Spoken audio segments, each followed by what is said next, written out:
بسم اللہ الرحمن الرحیم۔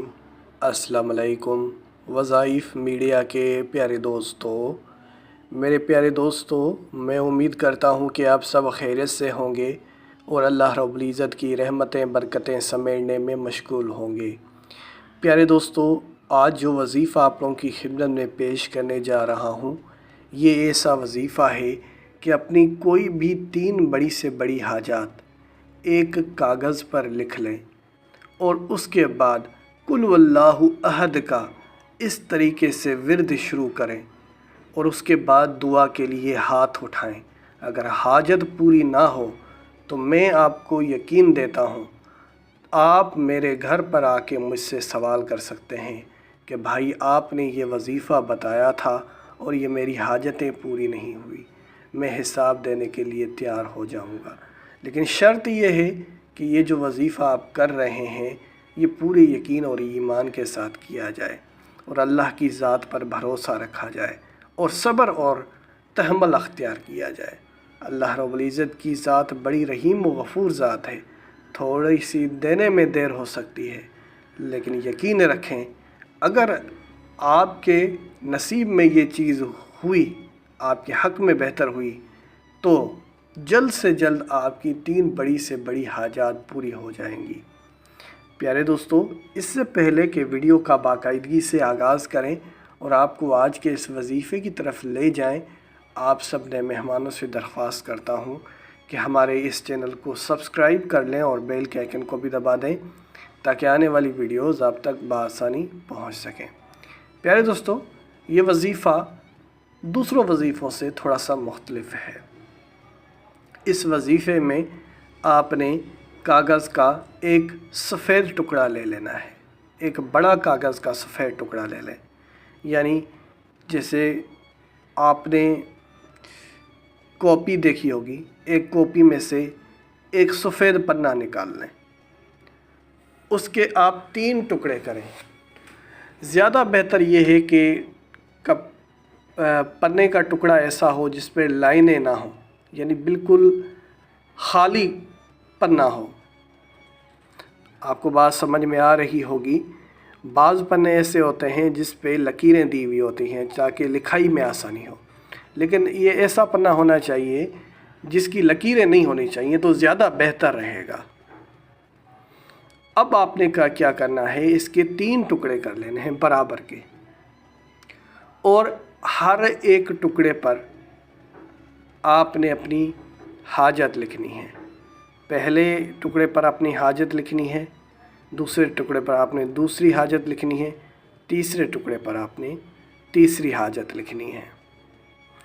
ان تینوں کو آپ نے فولڈ کر لینا ہے اور اپنے پاس رکھ لینا ہے۔ اب آپ نے کیا کرنا ہے کہ قل واللہ احد، یہ جو قل واللہ احد ہے یہ سورہ اخلاص کی پہلی آیت مبارکہ ہے، اور سورہ اخلاص کی فضیلت سے کون واقف نہیں ہے؟ ماشاءاللہ سے ہم سب مسلمان بہن اور بھائی سورہ اخلاص کی فضیلت سے واقف ہیں کہ ایک مرتبہ حضور نبی کریم صلی اللہ علیہ وآلہ وسلم نے فرمایا کہ آپ میں سے کون اتنی طاقت رکھتا ہے کہ ایک رات میں قرآن پاک کا 1/3 حصہ پڑھے؟ صحابہ کو یہ عمل بڑا مشکل لگا۔ صحابہ نے فرمایا یا رسول اللہ، ہم میں سے کون اتنی طاقت رکھے گا کہ ایک رات میں قرآن پاک کا 1/3 حصہ پڑھ لیں؟ آپ نے فرمایا قل واللہ احد اللہ الصمد لم یلد ولم یولد ولم یکن لہ کفوا احد، قرآن پاک کے 1/3 حصے کے برابر ہے۔ اور اگر کسی شخص نے 3 بار سورہ اخلاص پڑھ لی، گویا کہ اس نے ایک قرآن پاک مکمل کرنے جتنا ثواب حاصل کر لیا۔ بہرحال یہ سورہ مبارکہ بڑی فضیلتوں اور برکتوں والی سورہ مبارکہ ہے، اور خصوصاً حاجات کے لیے، رزق میں اضافے کے لیے بہت زیادہ پڑھی جاتی ہے۔ تو یہ تو خالی میں نے پہلی آیت مبارکہ اس کا وظیفہ بتا رہا ہوں۔ تو یہ وظیفہ آپ نے کیسے کرنا ہے تھوڑا سا جان لیں۔ آپ نے 3 ٹکڑے کاغذ کے جو بنائے تھے اور ان پہ جو آپ نے اپنی حاجات لکھی، سب سے پہلے کوئی ایک وقت چن لیں جب آپ نے یہ وظیفہ کرنا ہے۔ میں سمجھتا ہوں بہترین وقت یہ ہے کہ بعد نماز عصر یہ وظیفہ کیا جائے۔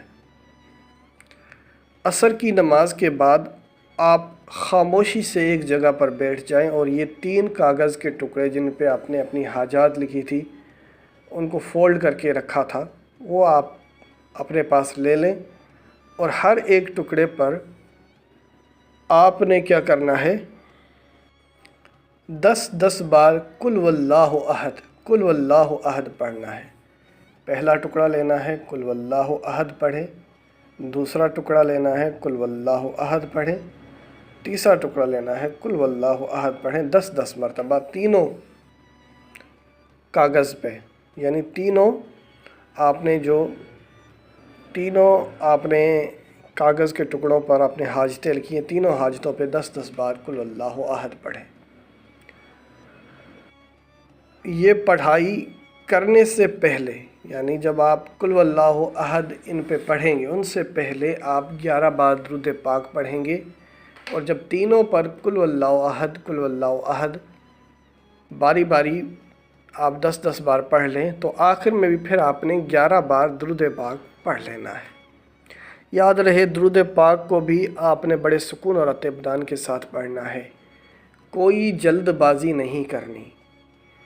بہت سے مسلمان بہن بھائی جو اصل وظیفہ ہے، یاد رہے کسی بھی وظیفے کی طاقت درود پاک سے ہوتی ہے، کہ کوئی بھی آپ وظیفہ کر رہے ہیں اس میں درود پاک کا بڑا عمل و دخل ہوتا ہے، کہ درود پاک بہت بڑی طاقت والا عمل ہے۔ جب آپ درود پاک پڑھتے ہیں تو یہ وظیفے میں جان آ جاتی ہے۔ تو اول اور آخر آپ 11 بار جو درود پاک پڑھتے ہیں، یہ بڑے سکون اور اطمینان کے ساتھ پڑھا جائے، اور ایک ایک کر کے آپ اس کو اپنے دل میں اتارتے جائیں، خالی پڑھنا نہیں ہے، دل میں اتارنے کی کوشش کریں۔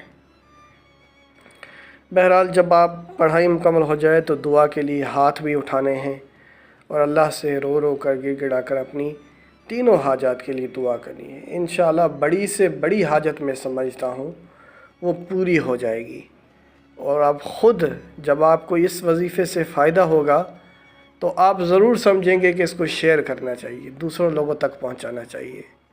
میں آپ سے پہلے نہیں کہہ رہا کہ آپ اس کو شیئر کریں، کرتے ہیں تو آپ کی مرضی ہے، آپ شیئر کریں گے تو یہ تو صدقہ جاریہ ہے، لیکن آپ کو جب فائدہ ہوگا تو پھر آپ خود شیئر کریں گے اس کو۔ پیارے دوستوں، اسی کے ساتھ اجازت چاہوں گا، اپنا بہت سارا خیال رکھیں، اللہ حافظ۔